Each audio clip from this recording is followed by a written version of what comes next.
सभी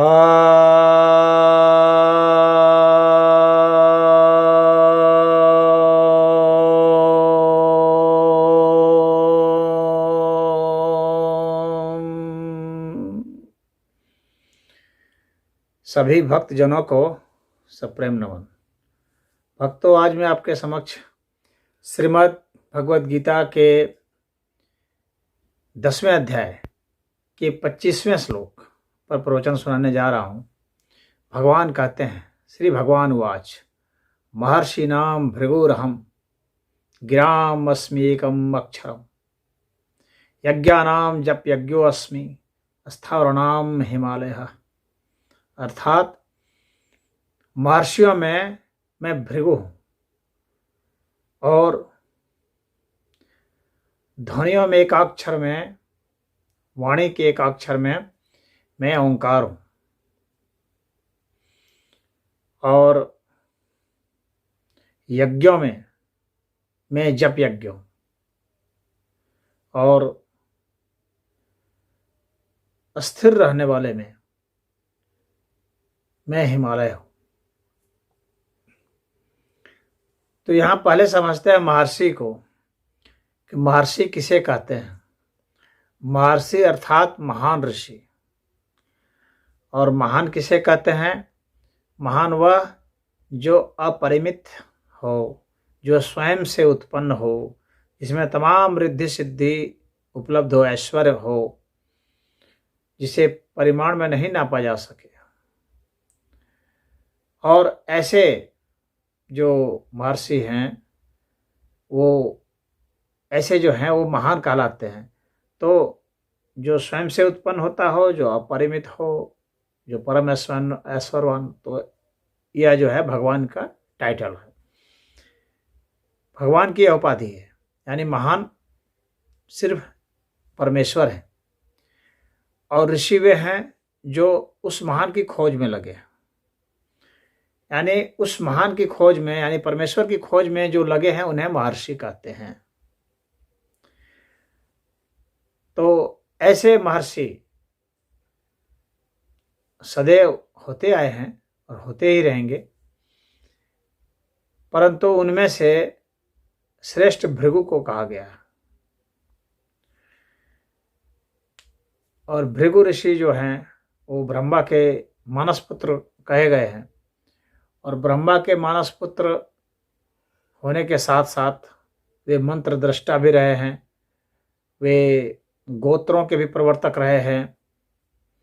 उनके शिष्यों ने भी बहुत सारे मंत्रों की रचना की है। और जो भृगु ऋषि थे वे ज्योतिष में, तो उनकी भृगु संहिता भी आती है जो कि काफ़ी महत्वपूर्ण ग्रंथ मानी जाती है ज्योतिष विज्ञान में। और ज्योतिष को वेद की आँख कहा जाता है। और भृगु ऋषि की भी एक कन्या थी श्री नाम से। तो जो मैं ऐसे ऐतिहासिक दृष्टिकोण से इस बात को कह रहा हूँ, तो उस कन्या का विवाह स्वयं नारायण से हुआ था। और भृगु ऋषि ने ही ब्रह्मा, विष्णु और महेश की परीक्षा भी ली थी। सभी लोग जानते हैं कि इन तीनों में कौन बड़े हैं, किसमें सात्विक प्रवृत्ति ज़्यादा है, किनमें सहनशीलता ज़्यादा है। तो उन्होंने फिर जो टेस्ट किया था उसमें उन्होंने विष्णु भगवान को ही श्रेष्ठ कहा था। तो ऐसी बात नहीं है कि कुछ लोग ऐसा कह सकते हैं कि भाई उनके दामाद थे इसलिए उसको श्रेष्ठ कह दिया। तो पक्षपात की यहाँ बात नहीं है। उन्होंने वास्तव में टेस्ट किया था। उनके पैर पर भी लात मारी थी, पैर से छाती पर लात मारी थी, परंतु वे अविचलित होकर के और बिना किसी प्रतिक्रिया के, मतलब विपरीत प्रतिक्रिया के, विष्णु भगवान उनके चरण को पकड़े हुए रहे। तो उन्होंने विष्णु भगवान को इन तीनों में महान सिद्ध किया। तो ये जो भृगु ऋषि हैं, ये जितने भी महर्षि हैं, वैसे मोटे तौर पर 10 महर्षि माने जाते हैं। अगर उनकी ऐतिहासिक पौराणिक परंपरा की जो बात करूँ तो इसमें अत्रि हैं, अंगिरा हैं, पुलस्त्य हैं, पुलह हैं, क्रतु हैं, अब भृगु भी थे, मरीचि भी हैं, मनु हैं, दक्ष हैं। तो ये जो महर्षि हैं, इन्हीं सभी का योगदान बहुत रहा है। चाहे मनु हो, चाहे दक्ष हो, चाहे पुलस्त्य हो, चाहे अंगिरा, मरीचि, जो भी है। परंतु भृगु को महानतम ऋषि महर्षि मानते हुए भगवान ने उन्हें अपनी विभूति बताया है। अब इसके बाद जो है कहते हैं कि महर्षि नाम भृगुरहम, फिर कहते हैं गिराम अस्मीकम अक्षरम। गी जो है वाणी को कहा जाता है। तो ये जो हम लोग की वाणी आ रही है, तो इसमें से जो ध्वनियाँ निकलती हैं, फिर जो है तमाम तरह के शब्द निकलते हैं, वाक्य निकलते हैं। तो इसमें भगवान ने कहा है कि तमाम तरह की जो भी वाणियाँ हैं, इनमें जो एकाक्षर है वह ओम है। ओम को एकाक्षर कहा गया है। कुछ लोग इसको अ उ म को भी जोड़ करके एक बना लेते हैं, लेकिन ये अ उ म जो है, अगर हम इसको चिन्ह में देखें तो ओम का चिन्ह अलग है, और ओम जो है एक अपने में ही एक अक्षर है। तो इसलिए ओम को एक अक्षर माना जाता है। और वह अलग बात है कि फिर उसका आप संधि वो करके व्याकरण के हिसाब से निकाल दें, लेकिन वह अपने आप में ही एक ध्वनि है और एक अक्षर है, इसीलिए उसको एक अक्षर यहाँ पर कहा गया है। और चूँकि प्रणव, इसलिए ओंकार ध्वनि और प्रणव का महत्व इसलिए है क्योंकि भगवान का वह नाम है, और उस नाम के जरिए, उस उच्चारण के जरिए हम ईश्वर की प्राप्ति कर सकते हैं। नाम और नामी में अभेद स्थिति है, और उसी ओंकार की ध्वनि से ही सारी ध्वनियाँ बनी हैं, और उसी से ही सारी शक्तियाँ बनी हैं, जितनी भी शक्तियाँ हैं, और उन शक्तियों से सारे पदार्थ बने हैं, जितने भी वस्तुएं हैं सब बने हैं। यानी यह पूरा अस्तित्व जो है वो ओंकार से ही बना है। और भगवान ने यह भी कहा है, ओमित्येकाक्षरम ब्रह्म व्याहरण माम अनुस्मरण, कि ओम का उच्चारण करो और मेरा जो है अनुस्मरण करते रहो। और इसी से ही भगवान ने कहा है कि जो ऐसा करता है वह पार उतर जाता है, वो मुझे प्राप्त कर लेता है। और जितनी भी विधियां हैं, जो भी जप, जितने भी प्रकार के यजन की विधि है, उन सभी विधियों में जो भी वैदिक कर्मकांड हो, चाहे वैदिक क्रिया में कुछ भी हो, उन सभी के पहले और बाद में ओंकार के उच्चारण का महत्व दिया गया है। यानी किसी भी कार्य की शुरुआत आप करेंगे तो ओम से करेंगे, और किसी भी कार्य का जो समापन करेंगे वह भी ओम से होना चाहिए। तो इसलिए ऐसा, क्योंकि ये वास्तव में हर चीज़ जो है ओम से ही निकलती है, और हर चीज़ ओम में ही लुप्त हो जाती है। इसका यह संदेश देने के लिए ही ऐसा विधान बनाया गया है। और ओम में अ उ म की जो ध्वनि है उसमें हलंत है, जो है कि वह उसकी निराकारता को भी बतलाने के लिए है। एक उसमें जो अ है वो अनंतता को बतलाता है और उत्पत्ति को भी बतलाता है। वो जो है उसकी स्थिरता को बतलाता है, और पालन की स्थिति को बतलाता है, वर्तमान की स्थिति को बतलाता है। म जो है उसके समापन की स्थिति को बतलाता है, और हलंत जो है उसकी निराकारता की स्थिति को बतलाता है। तो म जो है समाहित होने को, लीन होने को बतलाता है।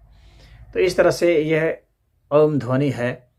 तो जब भी साधक जो है समाधि अवस्था में उतरेगा तो यह ध्वनि अपने आप ही उसे महसूस होगी, क्योंकि यह आदि ध्वनि है, बल्कि यह ध्वनियों की भी ध्वनि है। इस तरह से यानी ध्वनियों का भी यह आदि स्रोत है। कहने का मतलब है कि यह मूलतः ध्वनि नहीं है, बल्कि ध्वनियों की आदि ध्वनि है। यह ध्वनि से ये आगे है, अव्यक्त स्थिति में यह है।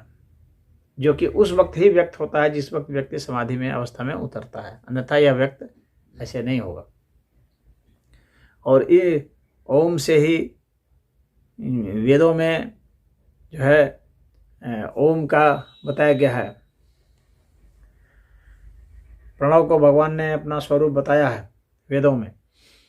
तो अब यह जो ध्वनि है ओम की, अब यह इस ध्वनि से हम देखते हैं कि जो गायत्री मंत्र है वह उपजा है, बल्कि जितने भी मंत्र हैं वे सारे मंत्र ओम ध्वनि से उपजते हैं। और जिस मंत्र के पहले ओम नहीं लगता है उस मंत्र को अच्छा नहीं कहा जाता है, उसको वैदिक मंत्र नहीं कहा जाता है, उसको आसुरी मंत्र कहा जाता है, क्योंकि वो परमात्मा की समग्रता को नहीं बतलाता है। तो यह जो ओम है, इससे जो है जो गायत्री मंत्र निकला, गायत्री छंद हुआ, फिर उस गायत्री छंद से जो त्रिपदा गायत्री है उससे जो फिर वेद हुए, फिर वेद से अन्य जो शास्त्र हैं, उपनिषद हैं, गीता हैं, जो भी हैं, पुराण हैं, तमाम जो वांग्मय हैं वे सारे उत्पन्न होते हैं। तो इसलिए भगवान ने इसे अपनी विभूति बताया है और सदैव कहा है कि ओम का उच्चारण ही करना है, ओम का ही जप करना है, ये भगवान ने कहा है। अब भगवान आप आगे कहते हैं कि यज्ञानाम जप यज्ञो अस्मि। तो जो यजन है, यजन की विधि हैं, बहुत सारी विधियां हैं। तो उसमें एक जैसे विधि यज्ञ है और तमाम तरह की जो विधियां हैं, कर्मकांड हैं, तो उन सब से तो मान लीजिए कि हिंसा भी होती है, उन सब में बहुत सारे वस्तुओं की आवश्यकता पड़ती है।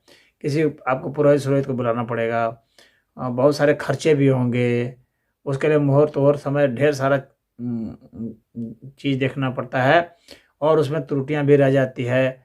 आपको भंडारा संडारा ये सब कराना पड़ेगा, बहुतों को खिलाना पिलाना पड़ेगा। उसमें मतलब कहने का मतलब है कि बहुत सारा कर्म करेंगे तब जा कर के थोड़ा सा होगा। तो वह जो विधि यज्ञ है, इसीलिए इसका विधि यज्ञ का बहुत महत्व नहीं दिया गया है। भगवान ने यहाँ कहा कि जप यज्ञ, यानी आप जप कीजिए, और जप यज्ञ करेंगे तो वह जितने प्रकार के यज्ञ हो रहे हैं, जितने प्रकार के विधियां हैं, इन सभी में श्रेष्ठ माना गया है। इसलिए भगवान ने उसको अपना विभूति बनाया है। और जप में, जप यज्ञ में भी क्या है कि एक तो आप वाचिक जप कर सकते हैं, बोल करके कर सकते हैं। दूसरा है कि आप ओठ से बुदबुदा के करते हैं, जिसको उपांशु कहा जाता है। और उसके बाद फिर है कि मानसिक जप किया जाता है, मन से किया जाता है। और इसके बाद जो है अजपाजप होता है, जिसमें कि आप बस श्वास पर रहते हैं, श्वास की ही जो ध्वनि है, श्वास का ही जो उच्चारण है, उसकी जो आवृत्ति है, बस उसमें आप टिके होते हैं, वह अजपा जप यज्ञ होता है। तो ये जप यज्ञ में ये सब अवस्थाएं हैं। तो जप यज्ञ से आप शुरुआत कीजिए और उसके बाद अजप की स्थिति में चले जाइए, यह विधान है। तो ये जितने प्रकार के यजन होते हैं, इसमें भगवान ने इसलिए जप यज्ञों को महत्वपूर्ण माना है। विधि यज्ञ से मनुस्मृति में बताया गया है कि विधि यज्ञ से 10 गुना ज़्यादा फायदा करता है जप यज्ञ, और जप यज्ञ से 100 गुना ज़्यादा फायदा करता है उपांशु जप, यानी जो हम बुदबुदा करके करते हैं वह। और जो मन से करते हैं वह 1000 गुना ज़्यादा फायदा करता है। और जो अजपा जप है वह अनंत गुना करता है। यानी अजपा यज्ञ की इतनी बढ़िया स्थिति है, इतना विराट है। तो अजपा यज्ञ चूँकि सब लोग के बस का बात नहीं है, और ये इसी प्रक्रिया से ही गुजर के जाना पड़ता है, इसलिए भगवान ने विभूति के रूप में जप यज्ञ को ही बताया है।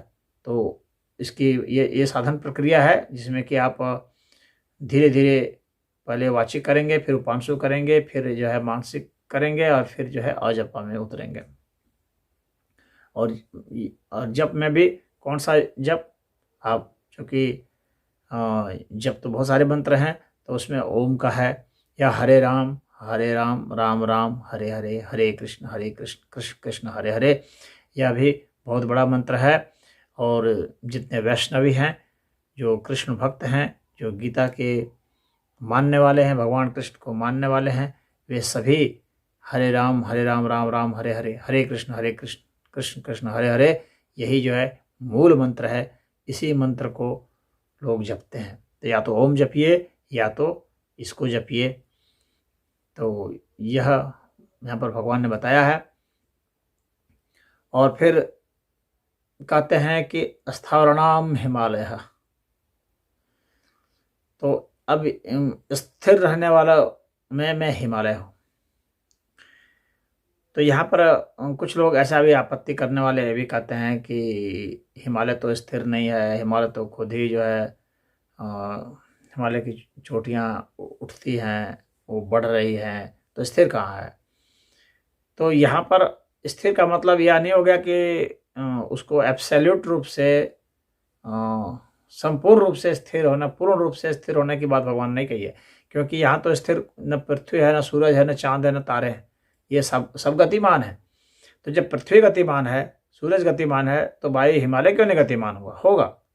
लेकिन जितने भी गतिमान हैं उनमें से भी तो स्थिरता देखी जाती है। एक तो उनकी ऐसी गति होती है, एक अंदरूनी गति होती है। तो अंदरूनी गति तो खैर उसमें हो रही है, लेकिन इस तरह से चल करके यहाँ से वहाँ जाना, कि यहाँ पर इसका तात्पर्य है यानी सापेक्षिक स्थिरता की यहाँ पर भगवान ने बात की है। यहाँ पर संपूर्ण स्थिरता की बात नहीं की है। और संपूर्ण रूप से तो स्थिर जो है वो सिर्फ परब्रह्म परमेश्वर ही है, बाकी सब तो यहाँ सापेक्षिक जगत है। तो स्थिरता किसी न किसी के सापेक्ष में ही होगी, और गति भी किसी न किसी के सापेक्ष में ही होगी। तो इस बात को समझ लेना चाहिए। और फिर हिमालय को इसलिए यहाँ पर भगवान ने वो माना है, आदर्श माना है, कि हिमालय जो है वो तपस्वियों की स्थली है, और बहुत सारे साधु संत युगों युगों से वहाँ तप करते आए हैं। और इसलिए तप करते हैं क्योंकि वहाँ ठंडक है, वहाँ शांति है, वहाँ फैलाव है। और फैलाव जहाँ पर है, और जहाँ पर प्रदूषण नहीं है, जहाँ पर शीतलता है, और जहाँ पर रमणीयता है, वहाँ देखेंगे भिन्न भिन्न प्रकार के फूल खिले हुए हैं, और उसकी ऊंचाई है। ऊंचाई की वजह से क्या होता है कि आपको पोटेंशियल एनर्जी ऐसे ही मिल जाती है।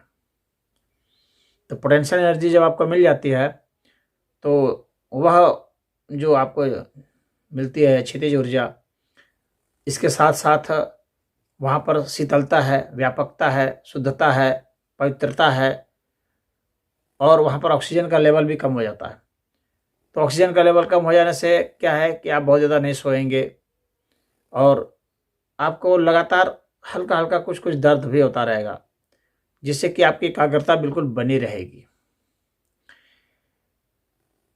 तो इससे क्या होता है कि ध्यान बिल्कुल अपने आप ऑटोमेटिक सध जाता है, और अपने अड़ोसियों पड़ोसियों, दुनियादारी के जो तमाम जो उद्यम है, इनसे मुक्त होकर के व्यक्ति जाता है, निश्चित होकर के जाता है। वहाँ को कोई डिस्टर्ब करने वाला नहीं है। तो वहाँ पर साधना बहुत अच्छे तरीके से होती है। वहाँ गुफाओं में बहुत सारे लोग रहते हैं, तपस्या करते हैं, और वो तप करके उस स्थिति को प्राप्त करते हैं जो संसार में रह करके जल्दी प्राप्त करना बहुत कठिन है, क्योंकि वहाँ भौगोलिक स्थिति भी बहुत महत्वपूर्ण है जो वहाँ हमें उपलब्ध होती है। तो इसलिए भगवान ने उसको अपना स्वरूप बता के विभूति बताया है। और वहाँ पर स्वयं कहा जाता है भगवान शंकर का निवास स्थान कैलाश है, जो हिमालय में ही है, हिमालय की ही एक चोटी में है। और वहाँ पर पार्वती देवी का भी स्थान है। तो हिमालय का बहुत अचल वहाँ पर प्रभाव माना गया है, तो इसलिए वहाँ पर लोग जाते हैं। वहाँ से शुद्ध पवित्र कितनी नदियाँ निकलती हैं जो कि सींचती हैं। इसमें गंगा भी एक है, जमुना है।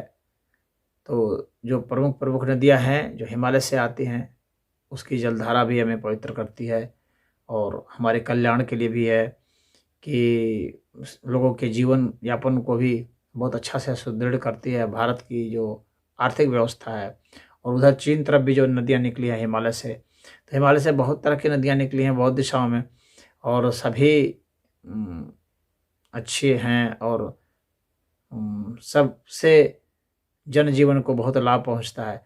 तो तमाम कारणों की वजह से वहाँ तमाम तरह की जड़ी बूटियाँ हैं, एक से एक दिव्य जड़ी बूटियाँ, औषधियाँ हैं, जिससे कि किसी प्रकार के रोग का निदान होता है।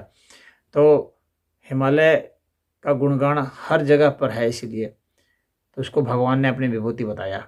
लेकिन यह गीता जो है योग शास्त्र है, और योग शास्त्र है तो यहाँ पर भौतिक का अर्थ जितना है उससे बहुत ज़्यादा गुना महत्व जो है आध्यात्मिक अर्थ है। तो आध्यात्मिक अर्थ में हिमालय जो है वह अवस्था है एक साधक के समय में, जहाँ पर उसको बिल्कुल शांति मिल जाती हो, वह विस्तार पा जाता हो, वह ऊंचाई पा जाता हो, आध्यात्मिक ऊंचाई पा जाता हो, और वह जो शीतलता पा लेता है, शांति पा लेता है, उस वजह से उसे हिमालय कहा जाता है। तो हिमालय एक यौगिक शब्दावली है, एक यौगिक स्थिति है, इसे सिर्फ भौगोलिक स्थिति समझना नहीं चाहिए। तो आज इस श्लोक में इतना ही है। तो आपने इतने उससे सुना, इसके लिए आपको धन्यवाद। ओम हरि।